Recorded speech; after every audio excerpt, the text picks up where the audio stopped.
Hello my dear students, आज करेंगे हम क्लास 8 की सामाजिक विज्ञान की वर्कशीट नंबर 10। बच्चों, आज हमारी डेट क्या है 25। विद्यार्थी के नाम में आप अपना नाम लिखेंगे, कक्षा अध्यापक के नाम में आप अपनी टीचर का। ठीक है बच्चों, आज हम पढ़ने वाले हैं पार्ट 2, सामाजिक विज्ञान का पार्ट 2 पढ़ेंगे बच्चों, व्यापार से साम्राज्य तक। ठीक है, सबसे पहले टॉपिक पढ़ेंगे हम कंपनी की खोज। ठीक है, तो पढ़ते हैं बच्चों कि अंग्रेज़ अपनी सेना को सिपॉय यानी कि सिपाही आर्मी कहते थे, जहां मुगल फौज मुख्य रूप से घुड़सवार और पैदल सेना थी, जिन्हें तीरंदाजी और तलवारबाजी का प्रशिक्षण दिया जाता था।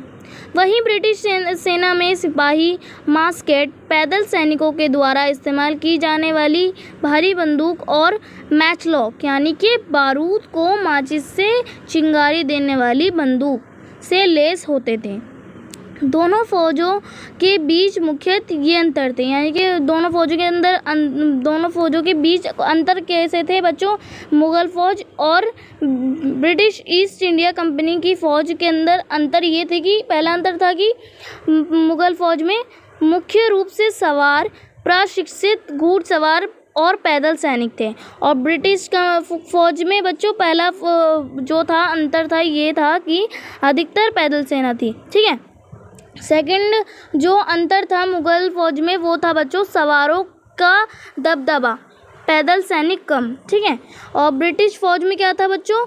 दूसरा अंतर सवारों की कम संख्या और पैदल सैनिक अधिक थे। ठीक है, तीसरा अंतर था बच्चों मुग़ल फ़ौज में कि तीरंदाजी और तलवारबाजी से निपुण सेना, और ब्रिटिश ईस्ट इंडिया कंपनी की फ़ौज में जो तीसरा अंतर था वो ये था कि बंदूक चलाने में निपुण सेना थी। और लास्ट चौथा जो अंतर था मुग़ल फ़ौज में अंतर जो था बच्चों वो ये था कि विशाल पेशेवर प्रशिक्षित सेना नहीं, आवश्यकता पड़ने पर ग्रामीण सशस्त्र किसान भी सैनिक। ठीक है, और ब्रिटिश ईस्ट इंडिया कंपनी की फ़ौज में जो लास्ट चौथा अंतर है बच्चों वो ये है कि सिपाहियों को यूरोपीय ढंग का अभ्यास और अनुशासन, पेशेवर और प्रशिक्षित सेना। ठीक है बच्चों, तो ये मुग़ल फ़ौज और ब्रिटिश ईस्ट इंडिया कंपनी की फ़ौज में अंतर थे। आपको ये ज़रूर याद करना है, ये बहुत इंपॉर्टेंट क्वेश्चन है, ये आपको अंतर करने में आ सकता है। ठीक है, तो हम नीचे आते हैं। अनुशासित और पेशेवर सिपाहियों की सेना खड़ी करने के चक्कर में अंग्रेज़ कई बार जाति और समुदाय की भावनाओं को नज़रअंदाज कर देते थे, पर सिपाही किसी न किसी समुदाय के सदस्य तो थे ही। अपने जीवन और अपनी पहचान के एहसास में आने वाले बदलाव को सिपाहियों ने किस रूप में देखा, यह 1857 के विद्रोह में स्पष्ट झलकता है। व्यापार से साम्राज्य तक नामक इस पाठ के सारांश के रूप में हम कह सकते हैं कि ईस्ट इंडिया कंपनी एक व्यापारिक कंपनी से बढ़ते बढ़ते एक भौगोलिक औपनिवेशिक शिक्षित शक्ति बन गई। 19वीं सदी की शुरुआत में नई भाप तकनीक के आने से यह प्रक्रिया और तेज़ हुई। तब तक समुद्र मार्ग में भारत पहुंचने में 6 से 8 माह का समय लगता था, अब केवल 3 हफ्तों में जहाज़ की यात्रा से भारत पहुंचा जा सकता था। अतः ज़्यादा से ज़्यादा अंग्रेज़ और उनके परिवार भारत जैसे दूर देश में आने लगे। 1857 तक भारतीय उपमहाद्वीप के 63% भूभाग और 78% आबादी पर कंपनी का सीधा शासन स्थापित हो चुका था।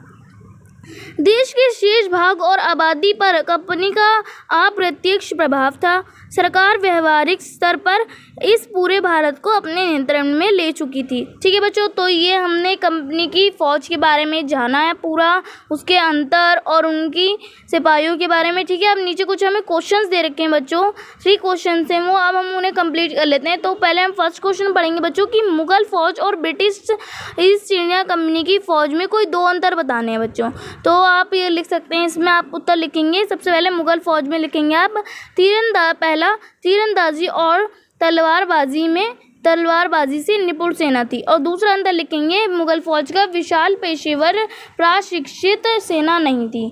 ठीक है, और ब्रिटिश ईस्ट इंडिया कंपनी की फ़ौज में आप 2 अंतर लिखेंगे। पहला अंतर लिखेंगे आप बंदूक चलाने में निपुण सेना थी, और दूसरा अंतर लिखेंगे यूरोपीय ढंग से अभ्यास और प्रशिक्षित सेना। ठीक है बच्चों, तो अब आते हैं अपने दूसरे क्वेश्चन पे बच्चों की। भारतीय जनता सिपाही के रूप में कंपनी के लिए काम क्यों करती थी? ठीक है बच्चों, तो आप इसका उत्तर क्या लिखेंगे? भारतीय जनता नौकरी और पैसों के लिए सिपाही के रूप में कंपनी के लिए काम करती थी। और अब आते हैं बच्चों अपने थर्ड क्वेश्चन पे कि मास्केट और मैचलॉक क्या थे। तो बच्चों आप लिखेंगे इसका उत्तर, पैदल सैनिकों द्वारा इस्तेमाल की जाने वाली भारी बंदूक मास्केट कहलाती थी। बारूद को माचिस से चिंगारी देने वाली बंदूक मैचलॉक कहलाती थी। ठीक है बच्चों, तो ये हो गए हमारे क्वेश्चंस कंप्लीट बच्चों, और ये थी हमारी आज की वर्कशीट बच्चों एसएससी की, जो यहीं कंप्लीट होती है। और अगर आपने मेरे चैनल को सब्सक्राइब नहीं किया है तो प्लीज़ मेरे चैनल को सब्सक्राइब कर लीजिए और बेल आइकन को ऑल पे सेट कर दीजिए, ताकि मेरी आने वाली हर वीडियो का नोटिफिकेशन आपको सबसे पहले मिले। ठीक है बच्चों, तो मिलते हैं नेक्स्ट वीडियो में। तब तक के लिए टेक केयर, गुड बाय।